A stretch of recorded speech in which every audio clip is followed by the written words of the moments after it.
आज આપણે ઘન પદાર્થોમાં અપૂર્ણતા ઘન પદાર્થોમાં અપૂર્ણતા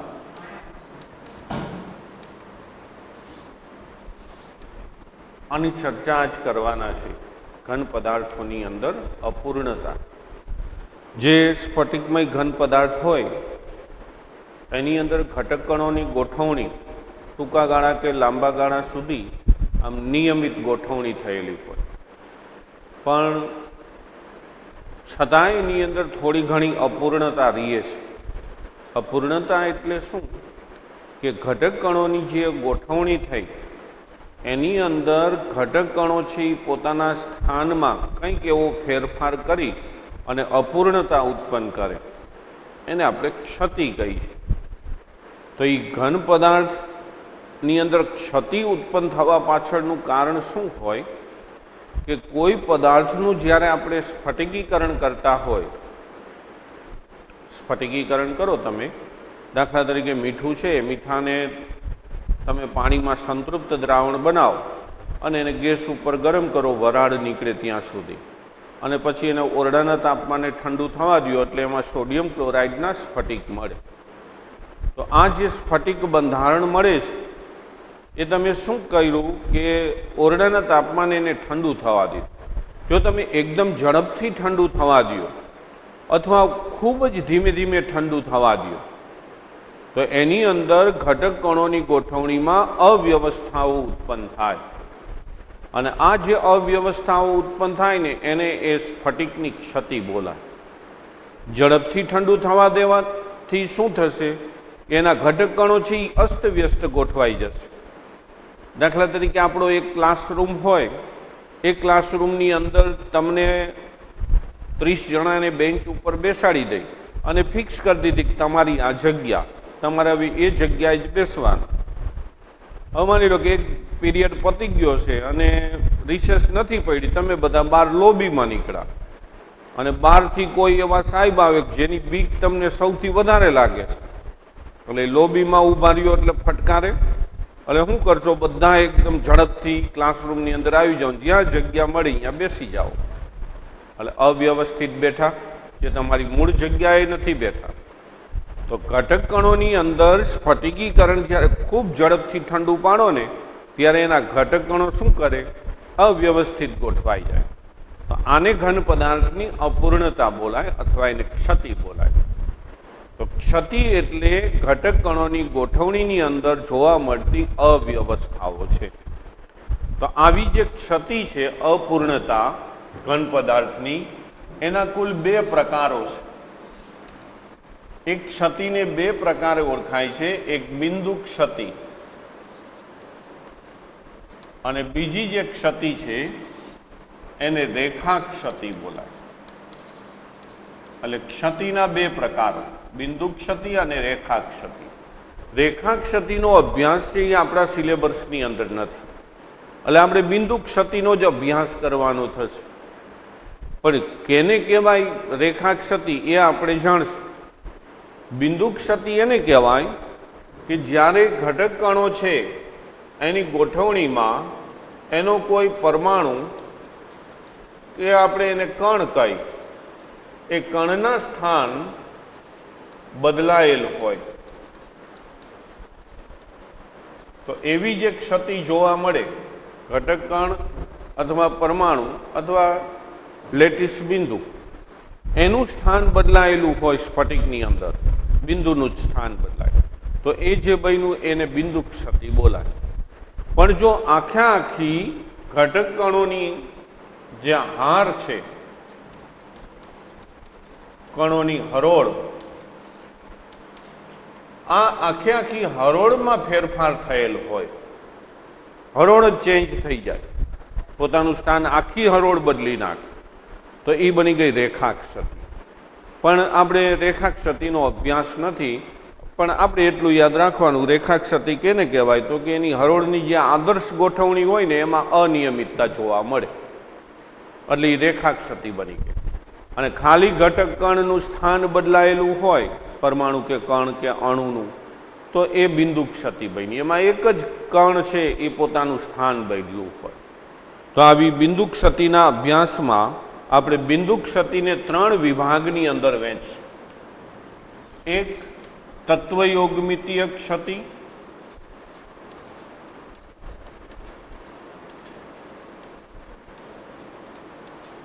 બીજી અશુદ્ધિ ક્ષતિ,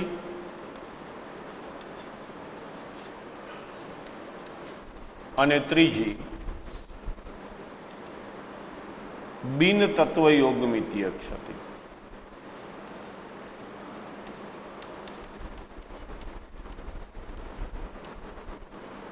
એટલે બિંદુ ક્ષતિને 3 વિભાગની અંદર વહેંચેલા છે: તત્વયોગમિતીય ક્ષતિ, અશુદ્ધિ ક્ષતિ અને બિન તત્વયોગમિતીય ક્ષતિ. એડમિટ આપજો એક જિજ્ઞેશને. તો બિંદુ ક્ષતિના આ જે 3 પ્રકાર છે એમાંનો પહેલો પ્રકાર તત્વયોગમિતીય ક્ષતિ. આની અંદર જે સ્ફટિક છે એ સ્ફટિકની તત્વયોગમિતિ બદલાતી નથી. એટલે કે એની અંદર તત્વયોગમિતિમાં કોઈ ફેરફાર ન થાય. દાખલા તરીકે કોઈ એક સ્ફટિક બંધારણ હોય, રસાયણ હોય, સોડિયમ ક્લોરાઇડ હોય, સિલ્વર ક્લોરાઇડ હોય, સિલ્વર બ્રોમાઇડ હોય, તો એની અંદર એની તત્વયોગમિતિ જળવાઈ રહે. સિલ્વરનું પ્રમાણ અને ક્લોરીનનું પ્રમાણ એ પૂર્ણાંક સંખ્યામાં જ જળવાય. એક સિલ્વર દૂર થયો હોય, સામે એક ક્લોરીન દૂર થયો હોય, તો આવી જે ક્ષતિઓ હોય એને તત્વયોગમિતીય ક્ષતિ કહેવાય. એટલે એમાં તત્વયોગમિતિમાં કોઈ ફેરફાર થશે નહીં. તો આવી તત્વયોગમિતીય ક્ષતિને આંતર અથવા ઉષ્માગતિકીય ક્ષતિથી પણ ઓળખવામાં આવે છે. એના બીજા નામ છે આંતર અથવા ઉષ્માગતિકીય ક્ષતિ. બીજા નામનું બહુ કામ નથી. આંતર અથવા ઉષ્માગતિકીય ક્ષતિ બોલાય. અને એને મુખ્ય આમ 2 પ્રકાર છે. આમ કુલ 4 પ્રકારો છે તત્વયોગમિતીય ક્ષતિના. એક સાદી જે ક્ષતિ છે એમાં રિક્ત એટલે ખાલી સ્થાન. તો રિક્ત એટલે તમારે આવે ગણિતની અંદર રિક્ત ગણ, અરિક્ત ગણ, રિક્ત ગણ. રિક્ત એટલે ખાલી, રિક્ત ક્ષતિ. અને બીજી છે આંતરાલીય ક્ષતિ. આંતરાલીય જે બિન આયનિક સંયોજનો હોય, બિન આયનિક સંયોજન, એની અંદર આ રિક્ત અને આંતરાલીય ક્ષતિઓ જોવા મળે છે. હવે રિક્ત ક્ષતિ કેને કહેવાય? તો કે એની અંદર ઘટક કણો છે એ પોતાના સ્થાનથી ચલિત હોય, પોતાનું સ્થાન છે એ ખાલી કરી દે. દાખલા તરીકે આ ઘટક કણોની સ્ફટિકની અંદર ગોઠવણી થઈ, તો આ ગોઠવણીની અંદર પોતાના સ્થાને ખાલી અવકાશ બનાવે. તો એવી જે ક્ષતિ છે એને રિક્ત ક્ષતિ કહેવાય. આ ઘટક કણો દોર્યા છે, માની લો કે અહીંથી પરમાણુ દૂર થઈ ગયો, પોતાનું સ્થાન અહીંયા એને ખાલી કરી દીધું. એમ એક પરમાણુ અહીંથી દૂર થયો છે, અહીંયા પોતાનું સ્થાન ખાલી કરી દીધું છે. તો આ બની ગઈ રિક્ત ક્ષતિ, કે જ્યાં પોતાના સ્થાને ખાલી અવકાશ છે. તો આવી ક્ષતિને આપણે રિક્ત ક્ષતિથી ઓળખશું. ઘટક કણો પોતાના સ્થાનથી ચલિત થયેલા હોય, લેટિસમાં એના સ્થાન ખાલી હોય, ઘન પદાર્થ હોય એને ગરમ કરવાથી આ પ્રકારની ક્ષતિનું નિર્માણ થાય. અને સાદી એક પોતાના લેટિસમાં પોતાનું સ્થાન ખાલી હોય એટલે એને રિક્ત ક્ષતિ બોલાય. રિક્ત ક્ષતિ, આ સ્થાન ખાલી છે બે જોયું એટલે એને રિક્ત ક્ષતિ કીધું. પણ પોતાના આ જે ઘન પદાર્થ છે એમાં સ્થાન ખાલી થયા એટલે શું થશે કે આનું એકમ પરમાણુની સંખ્યાની અંદર ઘટશે, ઘટક કણોની સંખ્યામાં ઘટાડો થશે. એટલે રિક્ત ક્ષતિ હોય ને તો એમાં ઘનની ઘનતા ઘટશે, ઘનતાની અંદર ઘટાડો થાય, કારણ કે સ્થાન ખાલી થઈ ગયું એટલે અહીંયાથી તો પરમાણુ નીકળી ગયા છે. બીજું, આંતરાલીય ક્ષતિની અંદર ઘટક કણો છે એ જે આંતરાલીય અવકાશ હોય ત્યાં વચ્ચે આમ સ્થાન લે જાય. જ્યાં જ્યાં આંતરાલીય અવકાશ જોવા મળે ત્યાં આવા ઘટક કણો છે એ સ્થાન લેતા હોય. તો અહીંયા આંતરાલીય અવકાશમાં પરમાણુઓ ઘટક કણો ગોઠવામાંથી જે ક્ષતિનું નિર્માણ થાય એને આંતરાલીય ક્ષતિ કહેવાય. તો આની અંદર એકમ કદમાં રહેલા પરમાણુની સંખ્યામાં વધારો થશે. જો સંખ્યા વધે એટલે આંતરાલીય ક્ષતિની અંદર એના ઘનની ઘનતા શું થશે? વધશે. ઘનની ઘનતામાં વધારો થાય, કારણ કે એની વચ્ચે આંતરાલીય સ્થાનમાં વધારાના પરમાણુ ગોઠવાયેલા છે એટલે એની ઘનની ઘનતા વધે. તો આવા જે બિન આયનીય સંયોજનો હોય એમાં બે પ્રકારની રિક્ત ક્ષતિ અને આંતરાલીય ક્ષતિ જોવા મળે. પણ જે આયનીય ઘન પદાર્થ છે એ આયનીય ઘન પદાર્થની અંદર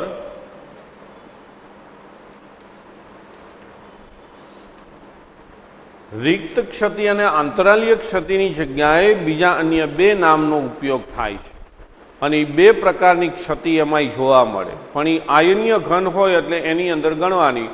એક છે ફ્રેન્કલ ક્ષતિ અને બીજી શોટકી ક્ષતિ. ફ્રેન્કલ ક્ષતિ અને બીજી શોટકી. હવે આ જે આયનીય ઘનની અંદર જોવા મળતી ફ્રેન્કલ અને શોટકી ક્ષતિ છે એ પરીક્ષાની અંદર પૂછાતા પ્રશ્નો છે. મોસ્ટ ટાઈમ પૂછાયા કે સમજાવો ફ્રેન્કલ ક્ષતિ અથવા સમજાવો શોટકી ક્ષતિ. અથવા જો ક્ષતિ ન પૂછાય તો તમને આમ પૂછે તફાવત આપો ફ્રેન્કલ અને શોટકી ક્ષતિ. એટલે પ્રશ્ન ખાસ તૈયાર કરવાનો કે ફ્રેન્કલ ક્ષતિ કેવી હોય, કઈ રીતે એની અંદર ઘટક કણો ગોઠવાયેલા હોય, અને શોટકી ક્ષતિ કેવી હોય, એની અંદર ઘટક કણોની ગોઠવણી કઈ રીતે થયેલી હોય. બંનેને તફાવત સ્વરૂપે પણ યાદ રાખવાની છે. તો આ ક્ષતિ આયનીય ઘનની અંદર જોવા મળશે. એની અંદર નાનો આયન હોય એ પોતાના મૂળ સ્થાનેથી ચલિત થયેલો હોય. નાના આયન તરીકે ધનાયન લેવાય. ઋણાયન કદમાં મોટા હોય, નાના આયનો ધનાયનો છે એ કદની અંદર નાના હોય. ત્યાં આખો સ્ફટિકની રચના થાય એની અંદર ઋણાયનનું કદ મોટું લેવાનું અને ધનાયનનું કદ છે એ નાનું લેવાનું. એટલે નાનો કદ છે એ પોતાના સ્થાનેથી ચલિત થાય અને જ્યાં આંતરાલીય સ્થાન જોવા મળશે ત્યાં એ ગોઠવાશે. દાખલા તરીકે જો ફ્રેન્કલ ક્ષતિની આકૃતિ દોરો તો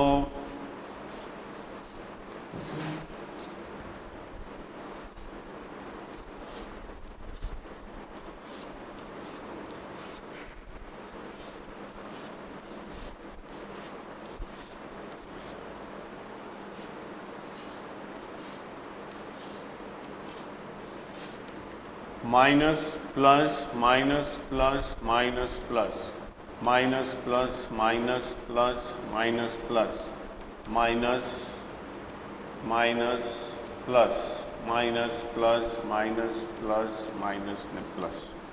तो अहींया आ जे धनायन छे ए पोताना स्थानेथी चलित थई अने ज्यां आंतरालीय अवकाश छे त्यां पोतानुं स्थान लेशे.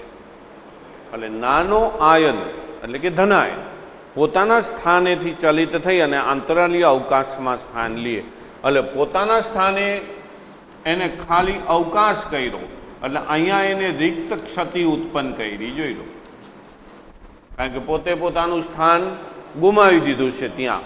એટલે અહીંયા રિક્ત ક્ષતિ જોવા મળી અને અહીંયા એ ગોઠવાણો આંતરાલીય અવકાશમાં. એટલે અહીંયા આંતરાલીય ક્ષતિ જોવા મળી. અને આની અંદર બે જોવા મળે, રિક્ત ક્ષતિએ જોવા મળે અને આંતરાલીય ક્ષતિએ જોવા મળે. પણ આ જે ફ્રેન્કલ ક્ષતિ છે એ ફ્રેન્કલ ક્ષતિની અંદર જ્યાંથી ઘટક કણ છૂટો પડે છે એ પાછો એ જ સ્ફટિકની અંદર જ્યાં આંતરાલીય અવકાશ મળે છે ને અહીંયા ગોઠવાય છે.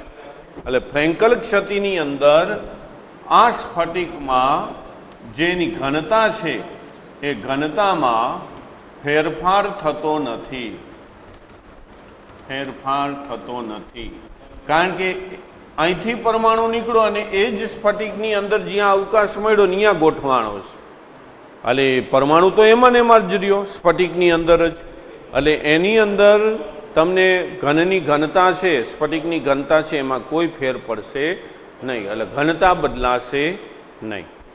જ્યારે ધનાયન અને ઋણાયન, ધનાયન અને ઋણાયન, આયનીય ઘનની અંદર ધનાયન અને ઋણાયન એના જો કદમાં મોટો તફાવત હોય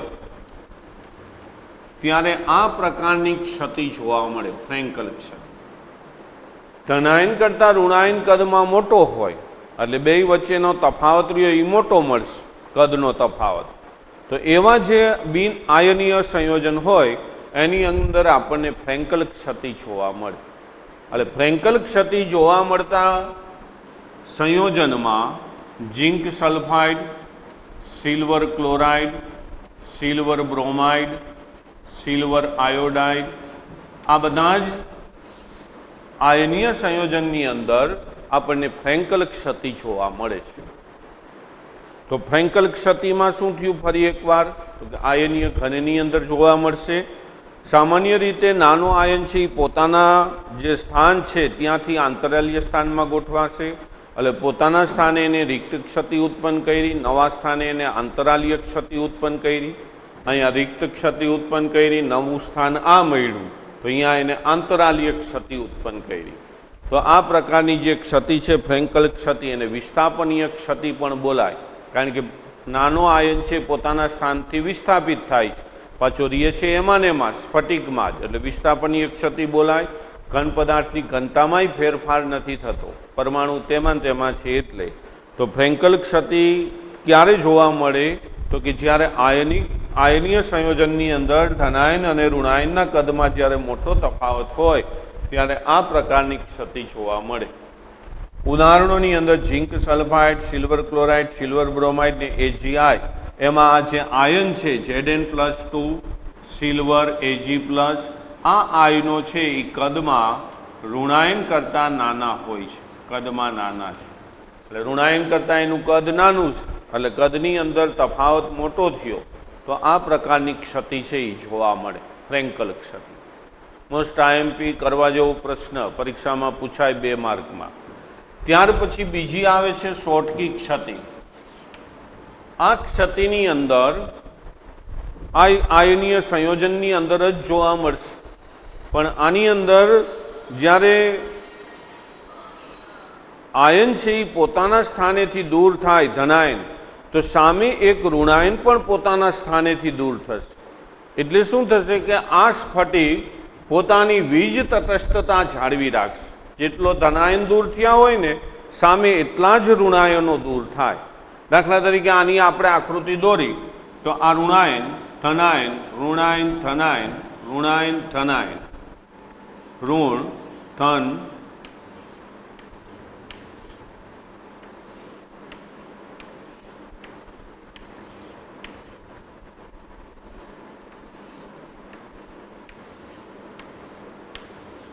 જો minus plus minus plus minus plus.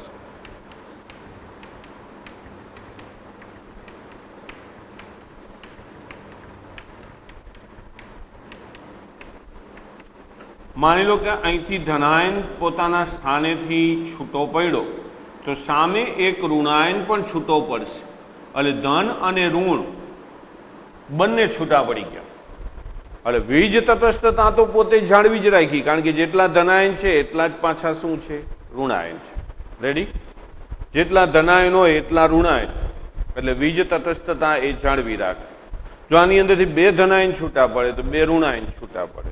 જો શોટકી ક્ષતિની અંદર ધનાયન અને ઋણાયન યુગ્મમાં દૂર થાય. જેટલા ધનાયન દૂર થશે ને એટલા જ ઋણાયન દૂર થશે. એટલે આ જે સ્ફટિક રચના હોય એ પોતાની વીજ તટસ્થતા જાળવી રાખે. બીજી વસ્તુ કે આની અંદર સ્ફટિકમાંથી ધનાયન અને ઋણાયન દૂર થશે, પણ એ પાછો સ્ફટિકમાં રહેતો નથી. એટલે સ્ફટિકમાં ન રહે એટલે શું થાય કે આ જે ઘન છે એની ઘનતામાં ઘટાડો થાય. એટલે અહીંયા જે ઘનતામાં કોઈ ફેરફાર થતો નથી ને, પણ અહીંયા ઘનતા છે એ ઘટી જશે. કારણ કે જેટલા ધનાયન દૂર થયા હોય ને એટલા જ સામે ઋણાયન દૂર થયા હોય, પાછો એ જ સ્ફટિકની અંદર એ રહેતા નથી. એટલે રિયે નહીં એટલે શું થાય? એકમ કદની અંદર એના ઘટક કણોની સંખ્યામાં ઘટાડો થઈ જાય. એટલે ઘટક કણો ઓછા થઈ ગયા એટલે એ ઘનની ઘનતામાં શું જોવા મળે? ઘટાડો. ત્યારબાદ આની અંદર જ્યારે ધનાયન અને ઋણાયન બંનેમાં જ્યારે એના કદમાં બહુ મોટો તફાવત ન હોય ત્યારે શોટકી ક્ષતિ જોવા મળે. આની અંદર ફ્રેન્કલ ક્ષતિમાં ધનાયન અને ઋણાયનના કદમાં મોટો તફાવત હોય તો ફ્રેન્કલ ક્ષતિ આવે. પણ જો તફાવત ન હોય ને તો કઈ ક્ષતિ આવે? શોટકી. અને આ એક વિશિષ્ટ બાબત છે. શોટકી ક્ષતિ રહીને એની સંખ્યાઓ જે જોવા મળે છે, શોટકી ક્ષતિ એની સંખ્યાઓ એ અર્થસૂચક હોય છે. એક શોટકી ક્ષતિની સંખ્યા એક સ્ફટિકની અંદર 10⁶ જેટલી હોય. 10 લાખ શોટકી ક્ષતિ જોવા મળે. 1 સેન્ટીમીટર ઘનની અંદર 1 સેન્ટીમીટર ઘન સ્ફટિક લ્યો તમે તો એની અંદર 10⁶ શોટકી ક્ષતિ જોવા મળશે. 10 લાખ 1 સેન્ટીમીટર ઘન સ્ફટિકમાં એની અંદર ગોઠવાયેલા ઘટક કણોને આ જે ધનાયન અને ઋણાયન દૂર થયા હોય ને એવી આટલી ક્ષતિ હોય 10⁶. 1 ઘન સેન્ટીમીટરમાં પરમાણુની સંખ્યા 10⁻22 હોય. આટલા પરમાણુ ગોઠવાયેલા હોય. 1 ઘન સેન્ટીમીટરનો તમે ઘન બનાવો સ્ફટિક તો એમાં 10⁻22 પરમાણુ જોવા મળશે. એટલે 10⁻22 ભાગ્યા તમે 10⁻6 ક્ષતિ કરો ને એટલે જવાબ આવે 10⁻16 ક્ષતિ પરમાણુ પ્રતિ ક્ષતિ.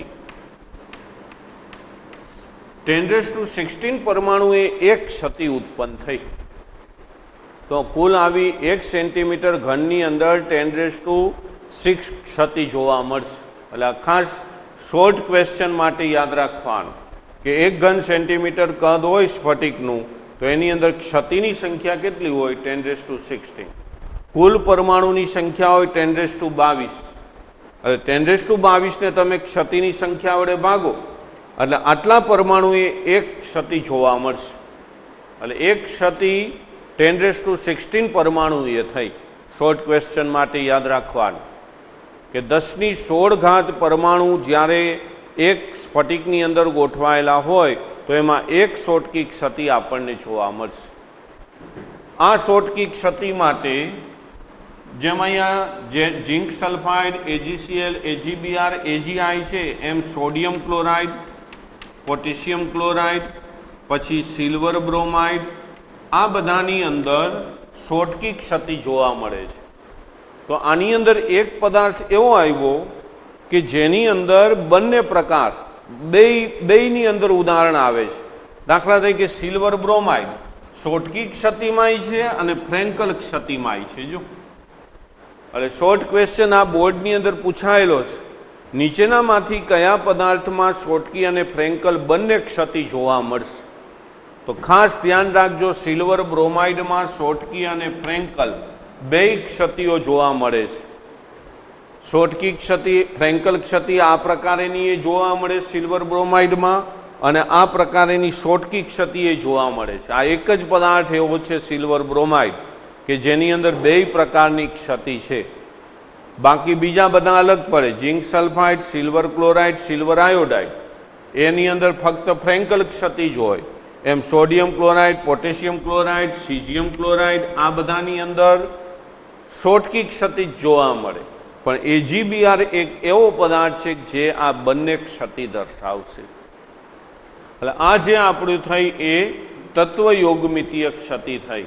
તત્વયોગમિતીય ક્ષતિ એને આંતર અથવા ઉષ્માગતિકીય ક્ષતિ પણ કહેવાય. એની અંદર બે આવે, રિક્ત ક્ષતિ અને આંતરાલીય ક્ષતિ. રિક્ત ક્ષતિમાં પોતાના સ્થાનેથી પરમાણુ ચલિત હોય, ખાલી અવકાશ હોય એટલે આની ઘનતા ઘટશે। આંતરાલીય ક્ષતિમાં શું હશે તો કે પરમાણુ છે એ આંતરાલીય અવકાશમાં વધારાના ગોઠવાયેલા હશે, એટલે આની ઘનતા છે એ વધશે। જે સ્ફટિક હોય એની ઘનતામાં વધારો કરે, આ રહ્યો એ ઘટાડો કરે, પણ આ બિન આયનિક સંયોજનમાં જોવા મળે। આયનિક ઘન પદાર્થની અંદર બે પ્રકારની ક્ષતિ આવશે, ફ્રેન્કલ અને શોટકી। અહીંયા ઘટક કણ છે એ પોતાના મૂળ સ્થાનેથી ચલિત થઈ અને આ સ્ફટિકનું જે આંતરાલીય અવકાશ છે ત્યાં સ્થાન લેશે, એટલે આની ઘનતામાં કોઈ ફેરફાર થતો નથી। એ પોતાના મૂળ સ્થાને રિક્ત ક્ષતિ આપે અને નવા સ્થાને આંતરાલીય ક્ષતિ આપે।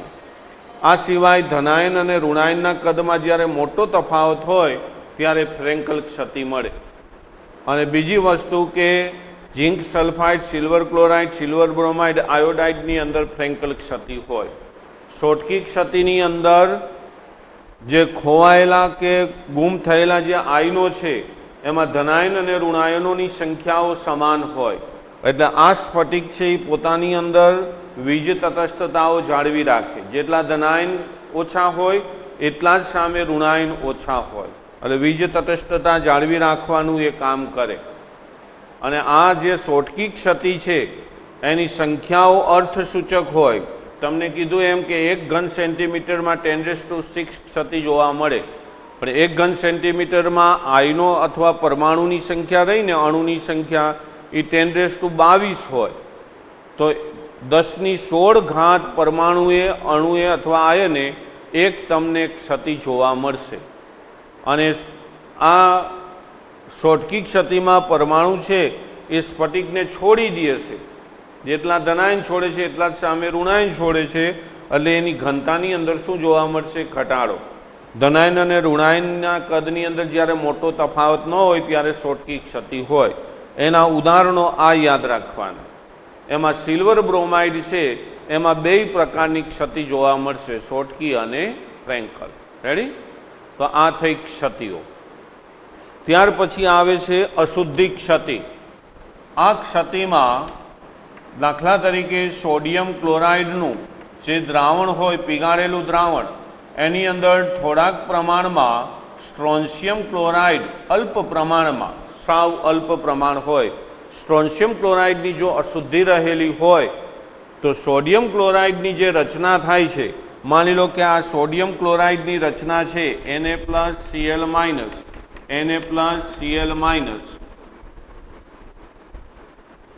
MCl-, Na+Cl-, Na+Cl-, Na+Cl-,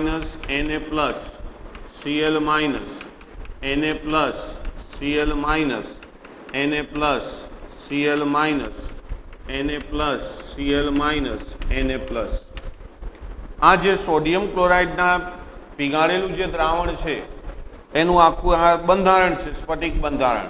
હવે એની અંદર જો સ્ટ્રોન્શિયમ ક્લોરાઇડની અલ્પ પ્રમાણમાં અશુદ્ધિ હોય તો એમાં સ્ટ્રોન્શિયમ છે એ Sr+2 સ્વરૂપે હોય, એટલે એ શું કરશે તો કે અહીંથી એક સોડિયમ આયનનું વિસ્થાપન કરશે અને એનું સ્થાન સ્ટ્રોન્શિયમ+2 લઈ લેશે।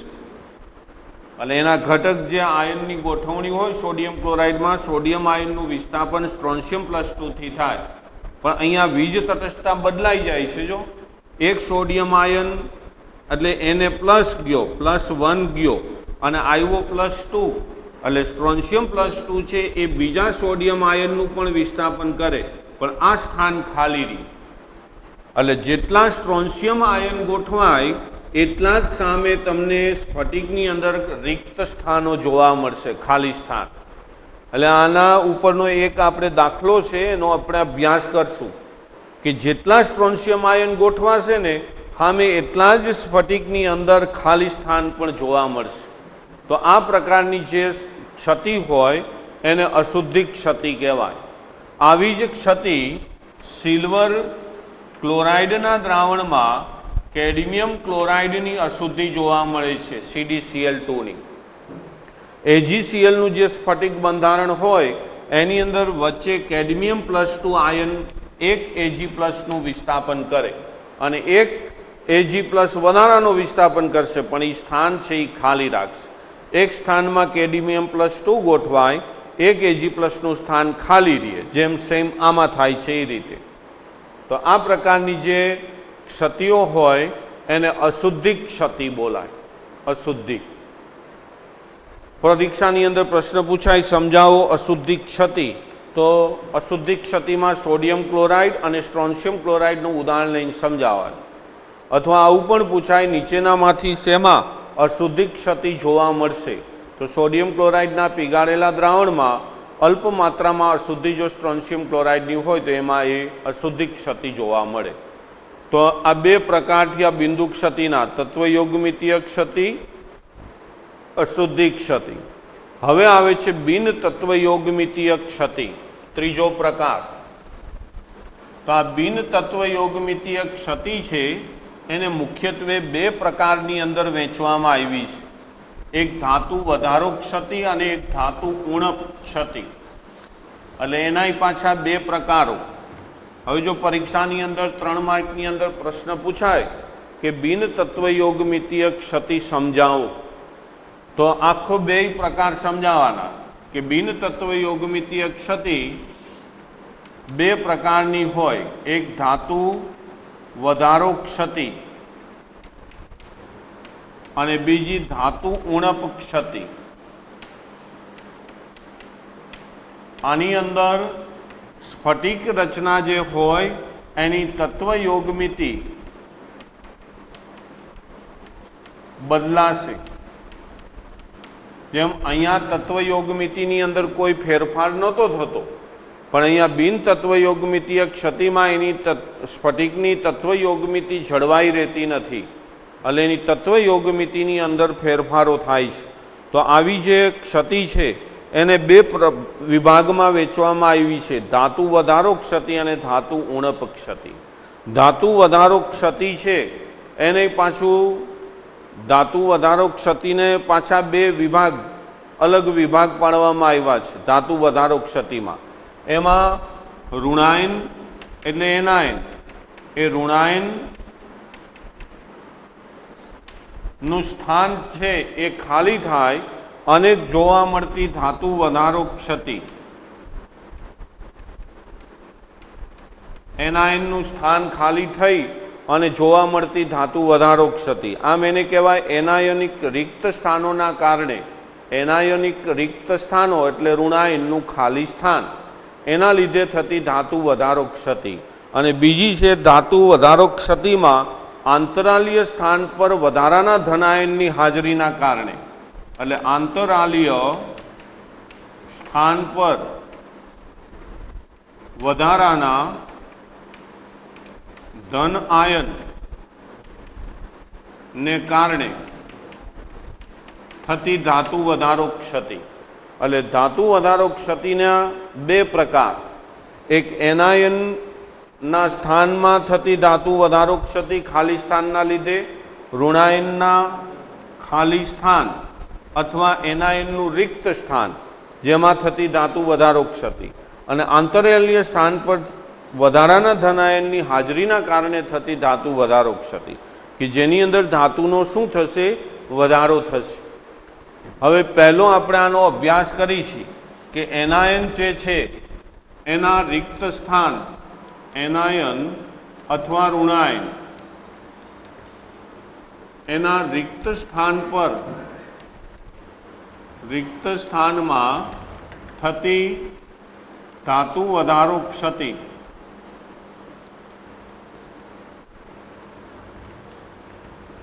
સોડિયમ ક્લોરાઇડનું જે સ્ફટિક બંધારણ છે એને જ્યારે તમે સોડિયમની બાષ્પ સાથે રાખો, દાખલા તરીકે સોડિયમ ક્લોરાઇડનું જે બંધારણ Na+, Cl-, Na+, Cl-, બહુ મોટી આકૃતિ નથી દોરતો, Na+, Cl-, Na+, Cl-, એમ Na+, Cl-, Na+, Cl-. બહુ મોટી વધારે આકૃતિ નથી દોરવી. આ સોડિયમ ક્લોરાઇડનું સ્ફટિક બંધારણ છે. આને જ્યારે તમે સોડિયમની બાષ્પ બહારથી સોડિયમ બાષ્પ સાથે ગરમ કરો એટલે અહીંયા બધી જગ્યાએ સોડિયમ છે એ સ્ફટિક ઉપર સ્થાન લેશે. સોડિયમ, આ સોડિયમ જે સ્ફટિકની સપાટી ઉપર રહેલો છે એમાં સ્ફટિકની અંદર રહેલો જે એનાયન એટલે કે ઋણાયન છે એ પોતાના સ્થાનેથી અહીંથી ચલિત થશે અને એ આવશે આમ સપાટી ઉપર. અહીંયા આ Cl માઇનસ સપાટી ઉપર આવી અને જે સોડિયમ બાષ્પનો જે સોડિયમ લાગેલો છે સપાટી ઉપર એની સાથે પ્રક્રિયા કરી અને આ સોડિયમ ક્લોરાઇડ બનાવી દેશે સપાટી ઉપર. એટલે એ જે સોડિયમ ક્લોરાઇડ બને છે એના માટે આ જે સોડિયમની બાષ્પનો સોડિયમ અહીંયા લાગેલો છે એ Na+ હોવો જોઈએ. એટલે અહીંયા આ સોડિયમ શું કરે, એક ઇલેક્ટ્રોન આપી દે અને સોડિયમ પ્લસ બનાવે Na+. આ Na+ અંદરથી આવેલો સ્ફટિકની અંદરથી આવેલો જે ઋણાયન છે એની સાથે પ્રક્રિયા કરે અને સપાટી ઉપર અહીંયા ફરતે સોડિયમ ક્લોરાઇડ બનાવી દે. ઉત્પન્ન થયેલો આ જે ઇલેક્ટ્રોન છે એ પાછો એનાયને જે સ્થાન પોતાનું ખાલી કર્યું છે એ સ્થાનની અંદર અહીંયા ગોઠવાઈ જશે ઇલેક્ટ્રોન. આ જે ઇલેક્ટ્રોન એનાયનના સ્થાનમાં ગોઠવાય છે એને F કેન્દ્રોથી ઓળખવામાં આવે છે. F શબ્દ છે ફર્બેન્જેન્ટલ. ફર્બેન્જેન્ટલ જર્મન ભાષાનો શબ્દ છે. રંગ કેન્દ્રો એને ગુજરાતીમાં કહેવાય રંગ કેન્દ્રો. એટલે એને F કેન્દ્રોથી ઓળખવામાં આવે છે. આ જે F કેન્દ્રો છે એના લીધે સોડિયમ ક્લોરાઇડનો આ જે સ્ફટિક છે એ પીળા રંગનો આપણને દેખાશે, પીળો રંગ દેખાશે. આમ સોડિયમ ક્લોરાઇડ વ્હાઇટ હોય પણ જ્યારે એને સોડિયમ બાષ્પની અંદર રાખવામાં આવે ત્યારે એનો રંગ પીળો થઈ જાય છે. એ પીળો રંગ થઈ જવા પાછળનું કારણ કે એનાયનના રિક્ત સ્થાનમાં જે ધાતુ વધારો ક્ષતિ થાય છે આ છે. એટલે આ ઇલેક્ટ્રોન છે એ શું કામ કરે, જ્યારે આના ઉપર દ્રશ્ય પ્રકાશ આપાત થશે ત્યારે એનો ઇલેક્ટ્રોન છે એ ઉર્જાનું શોષણ કરશે અને શોષણ કરી અને જે આવૃત્તિના અથવા તરંગલંબાઈના વિકિરણો ઉત્સર્જિત કરે એના લીધે આપણને આ સ્ફટિકનો રંગ છે એ પીળો દેખાય છે. એટલે ધાતુ વધારા ક્ષતિમાં સોડિયમ ક્લોરાઇડ છે એ પીળા રંગનો દેખાય. બીજું, જો આની જગ્યાએ લિથિયમ ક્લોરાઇડને લિથિયમની બાષ્પ સાથે ગરમ કરો તો આ જ પ્રકારની ધાતુ વધારો ક્ષતિ જોવા મળે. પણ લિથિયમ ક્લોરાઇડ છે આર્યોઈ એનો રંગ છે એ આછો ગુલાબી થઈ જાય, આછો ગુલાબી. એમ જો તમે પોટેશિયમ ક્લોરાઇડ લીધો હોય અને એને પોટેશિયમની બાષ્પ સાથે ગરમ કરો તો આ પોટેશિયમ ક્લોરાઇડ છે એ જાંબલી રંગનો દેખાય. એટલે પરીક્ષાની અંદર આ ટૂંકા પ્રશ્નમાં પૂછાય છે સોડિયમ ક્લોરાઇડમાં થતી ધાતુ વધારો ક્ષતિના લીધે તેના જોવા મળતો રંગ કેવો, તો સોડિયમ ક્લોરાઇડમાં લખવાનું પીળો રંગ.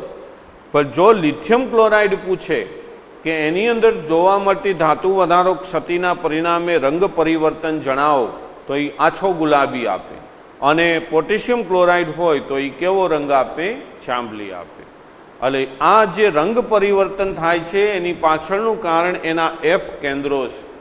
આ F કેન્દ્રો છે ફર્બેન્જેન્ટલ રંગ કેન્દ્રો, જેના પરિણામે દ્રશ્ય પ્રકાશનું શોષણ કરી અને જ્યારે ઉત્તેજિત થાય ત્યારે ચોક્કસ તરંગ લંબાઈના વિકિરણો ઉત્સર્જિત કરે. આપણી આંખમાં પ્રવેશે એટલે આપણને એના રંગ આવા અલગ દેખાય છે સ્ફટિકના. એટલે રંગ માટેનો પ્રશ્ન જે રહ્યો એ MCQની અંદર આ પૂછાય. લિથિયમ ક્લોરાઇડની ધાતુ વધારો ક્ષતિ થી જોવા મળતો રંગ કેવો, તો લખવાનું આછો ગુલાબી, ઓલામાં લખવાનું જાંબલી. રેડી? આ ધાતુ વધારો ક્ષતિ થઈ એનાયન રિક્ત સ્થાનોના કારણે જોવા મળી. ત્યાર પછી બીજી ધાતુ વધારો ક્ષતિ છે એ આંતરાલીય સ્થાન પર વધારાના ધન આયનના કારણે જોવા મળે છે. દાખલા તરીકે ઝિંક ઓક્સાઇડ. આ ઝિંક ઓક્સાઇડ સફેદ રંગનો પદાર્થ છે. તમે જ્યારે આને ગરમ કરશો ત્યારે એમાંથી ઓક્સિજન છૂટો પડશે અને ઝિંક +2 બનાવશે અને ઓક્સિજન છે એ ઉડી જશે અને એક ઇલેક્ટ્રોન છૂટા પડે.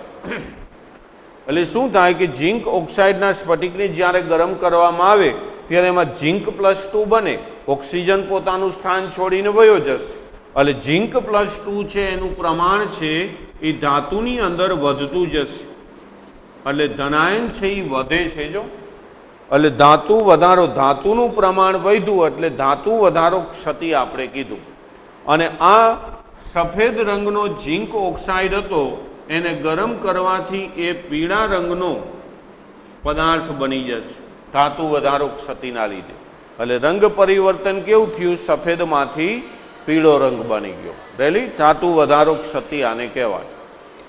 હવે આની અંદર ઝીંક ઓક્સાઇડ છે એમાં ઝીંક+2 ધનાયન છે એ વધે છે, એટલે આ પોતાની તત્વયોગમિતિ ગુમાવી બેસે છે, એટલે આપણે એને બિન તત્વયોગમિતિ કહી છે.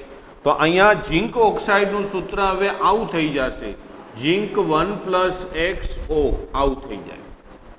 કારણ કે ઝીંક જે પ્રમાણ એક ઓક્સિજનનું પ્રમાણ અને ઝીંકનું પ્રમાણ 1:1 હતું એ 1+1:x થઈ જાય છે. જોઈ લો. એટલે એક્સ રહ્યો એ શું છે તો કે આને ગરમ કરવાથી એની આ ધાતુની અંદર થતો જે વધારો છે એ વધારો સૂચવે છે. તો આ થઈ ધાતુ વધારો ક્ષતિ. કેવી રીતની ધાતુ વધારો ક્ષતિ થઈ? તો કે ધનાયન જે વધ્યો છે એના પરિણામે જોવા મળતી ધાતુ વધારો ક્ષતિ. એટલે ઘણીવાર ખાલી આટલું જ પૂછે કે ધાતુ વધારો ક્ષતિ સમજાવો, તો તમારે એને બે રીતે સમજાવવાની. એનાયનના રિક્ત સ્થાનના લીધે થતી ધાતુ વધારો ક્ષતિ અને આંતરાલીય સ્થાન પર વધારાના ધનાયનના કારણે થતી ધાતુ વધારો ક્ષતિ, બે રીતે સમજાવવાની. રેડી? ત્યાર પછી ત્રીજી આવે છે ધાતુ ઉણપ ક્ષતિ. આ રહી એ ધાતુ ઉણપ ક્ષતિની અંદર પહેલાં એવું હતું કે ઘણા એવા ઘન પદાર્થ આપણે એને તત્વયોગમિતિમાં જ દર્શાવતા, પણ કેટલાય એવા અકાર્બનિક સંયોજનો છે કે જેની અંદર ધાતુની ઉણપ પણ જોવા મળે છે, એટલે કે ધાતુ છે એ ઓછી જોવા મળે. આની અંદર ધાતુ વધતી હતી, આમાં ધાતુ છે એનો શું થશે? ઘટાડો થશે. એનું એક શ્રેષ્ઠ ઉદાહરણ છે ધાતુ ઉણપ ક્ષતિનું FeO. આ FeOની અંદર ધાતુ ઉણપ ક્ષતિ જોવા મળે છે. શોર્ટ ક્વેશ્ચનની અંદર આ પ્રશ્ન પૂછાય કે FeO છે એની અંદર નીચેનામાંથી કયા પ્રકારની ક્ષતિ જોવા મળે? તો તમારે લખવાનું ધાતુ ઉણપ ક્ષતિ. આની તત્વયોગમિતિનું સંગઠન છે એ બદલાઈ જશે, એટલે એમાંથી Fe છે એનું પ્રમાણ ઘટી જશે. એટલે FeO જે અહીંયા 1:1નું પ્રમાણ છે ને એના બદલે Fe.95O આ પ્રમાણે જોવા મળે છે. Fe.95O જો 1 હતું એના બદલે 0.95 થઈ ગયું, એટલે એનું પ્રમાણ Feનું ઘટ્યું. તો આ જે પ્રમાણ છે એ મોટા ભાગે Fe.93O થી Fe.96O સુધી આ બેની વચ્ચે આ FeOનું પ્રમાણ જોવા મળે છે. એટલે Fe.95O આપણે કહી. આના ઉપરના એક દાખલાનો આપણે અભ્યાસ કરશું. આની અંદર Fe+2 હોય, ઓક્સિજન -2 હોય, એટલે આમાં Fe+2 આયનો છે એ ઓછા થયેલા છે. અહીંયા 1 આવવો જોઈએ એના બદલે 0.95 આવ્યો, એટલે Fe+2 આયનો ખોવાયેલા છે. એટલે ધાતુની શું થઈ? એ ઉણપ થઈ. અને એ જે ખોવાયેલા આયનો છે એનું સ્થાન Fe+3 લઈ લે છે. થોડાક Fe+3 એની અંદર એડ થયેલા હોય, ઉમેરાયેલા, એટલે આમ Fe+2 છે એ ઘટેલો હોય, એટલે આને ધાતુ ઉણપ ક્ષતિથી આપણે ઓળખીએ છીએ. એટલે Fe+2 જે ઘટાડો થયો છે એને સરભર કરવા માટે કોણ એડ થયેલું હોય? તો કે Fe+3 એડ થયેલા હોય. તો આ હતી આપણી ક્ષતિઓ બધી. અને આ જે આખી જ ઘન પદાર્થની અંદર જોવા મળતી જે અપૂર્ણતા છે, આ આખો પ્રશ્ન છે એ આમ મોસ્ટ IMP છે. આની અંદરથી 2 માર્કના પ્રશ્નો અને શોર્ટ ક્વેશ્ચન MCQના પ્રશ્નો પૂછાય છે. એટલે ખાસ તમને મારી સલાહ છે કે આજના જે આ ક્ષતિના પ્રશ્નો છે એને 2 વાર વાંચી સરખી રીતે સમજી લેજો. કાં MCQ ને કાં એના 2 માર્કના પ્રશ્નો. MCQ પણ હોય અને 2 માર્કનો પ્રશ્ન પણ હોય. એટલે મહત્વનો આ વિભાગ છે આપણો ઘન પદાર્થની અંદર જોવા મળતી અપૂર્ણતા. એટલે MCQ તો 99.9% આની અંદરથી પૂછાશે, પણ એ સિવાય 2 માર્ક અથવા 3 માર્કના પ્રશ્નો પણ પૂછાય. રેડી? તો હવે વાહક પદાર્થોના ગુણધર્મ, ઘન પદાર્થોના ગુણધર્મની અંદર આપણે એની વાહકતાનો અભ્યાસ હવે કરવાનો થશે. વાહક પદાર્થ કેને કહેવાય, અવાહક અને અર્ધવાહક, અને મુખ્ય અભ્યાસ આપણો અર્ધવાહકો ઉપરનો થશે, જે આપણું ફિઝિક્સ છે. એ અર્ધવાહકોનો અભ્યાસ છે હવે નેક્સ્ટ પીરિયડમાં કરશું. અને ઘન પદાર્થના પ્રકારો છે, પ્રતિચુંબકીય, લોહ ચુંબકીય, એ પદાર્થ. એટલે કુલ આપણે હવે 1.5 પીરિયડનું કામ છે. 1.5 પીરિયડ પછી આ પાઠ છે એ પૂરો થઈ જશે. રેડી? એટલે 1 પીરિયડની અંદર અર્ધવાહકોનો અભ્યાસ કરશું, ઘન પદાર્થની વાહકતાનો એનો, અને અડધો પીરિયડ છે એ ઘન પદાર્થોના જુદા જુદા પ્રકાર છે. અને પછી 2 દાખલાઓ જે તમને મેં કીધા કે Fe+2 અને Fe+3નું પ્રમાણ કેટલું હોય, અને એક આ જે ક્ષતિ ભણ્યા અશુદ્ધિ ક્ષતિ, એમાં સ્ટ્રોન્શિયમની સંખ્યા કેટલી, તો એની સામે જેટલા રિક્ત કણો હશે, ખાલી સ્થાન, એનો એક દાખલો. એટલે આવા 2 દાખલાઓ બાકી છે. એટલે કુલ 2 પીરિયડની અંદર હવે આ પાઠ છે એ પૂર્ણ થઈ જશે, અને તમે એને સરખી રીતે, સારી રીતે તૈયાર કરી લેજો. રાઈટ? જય સ્વામિનારાયણ બધાને.